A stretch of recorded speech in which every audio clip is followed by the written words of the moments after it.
Hey there! Welcome to Life Noggin. The age-old debate of introverts versus extroverts. These two groups are often pitted against each other, with people arguing that one is better than the other. But are introverts and extroverts really all that different? And what's the science behind this? My good friend Anthony Padilla is here to help explain.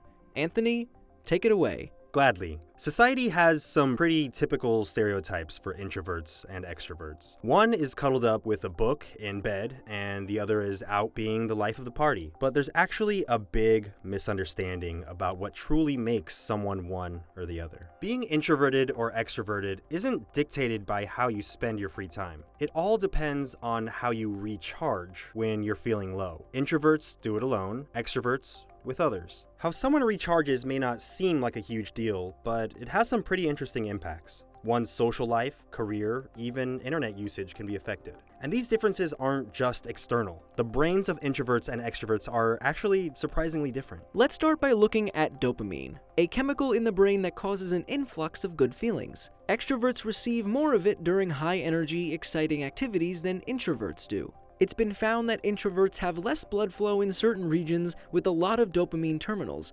indicating that dopamine presence plays a big role in whether someone is more extroverted or introverted. The extrovert and introvert brains look different too. Introverts have thicker prefrontal cortices, which makes sense since this is the area associated with deep thinking and decision making, and they have more neuronal activity in the brain areas associated with learning and vigilance control, which dictates how alert someone is. The brains of extroverts have larger right hemisphere amygdalas than their introverted counterparts. The amygdala aids in emotional processing, and researchers believe that this increased size reduces an extrovert's likelihood of developing conditions like depression or anxiety. Unsurprisingly, introvert and extrovert personality differences affect many aspects of their personal and professional lives. For example, caffeine has been found to have positive effects on extroverts' working memory, but not on introverts. And extroverts are able to perform better than introverts when presented with distractions like music and background noise. Basically, they work more effectively when there's a lot going on. Hey, could we actually get this marching band out of here? Thanks.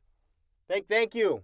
But introverts also have their own leg up in the world. It's been found that introverts are better fits for leadership positions in industries and offices that rely heavily on collaboration. This is because they're more receptive to input from others. You hear that, world? I have potential. When it comes to socializing, researchers found that extroverts display a less genuine form of themselves on social media. At the same time, it suggested that introverts who are more of their real selves online may find it easier to open up to people behind a computer screen than peers in a face-to-face interaction. But what if you wanted to switch personality types? Is that doable? Personality isn't completely understood, but it's thought to be pretty stable after it's formed in childhood. Genes and dopamine function come into play in its formation, so it's fairly deeply rooted. But if there's certain traits of your personality that you don't like, you can always work on changing those. Now, all of this comes with some very important fine print. Most people aren't introverts or extroverts. It's been found that about 2/3 of the population are ambiverts, meaning they're a bit of both. So if you feel like you don't fit into one box or the other, you're actually not alone. Are you an ambivert, introvert, or extrovert? Let us know in the comments below. Thank you so much to Anthony for helping me out with this episode. You might recognize some work we did over on his channel. One wall will have a screen mounted to it connected to her phone so she can view Twitter from inside the safety of the screen box. So go check out his awesome videos, subscribe, and tell him Blocko sent you. As always, my name is Blocko. This has been Life Noggin. Don't forget to keep on thinking.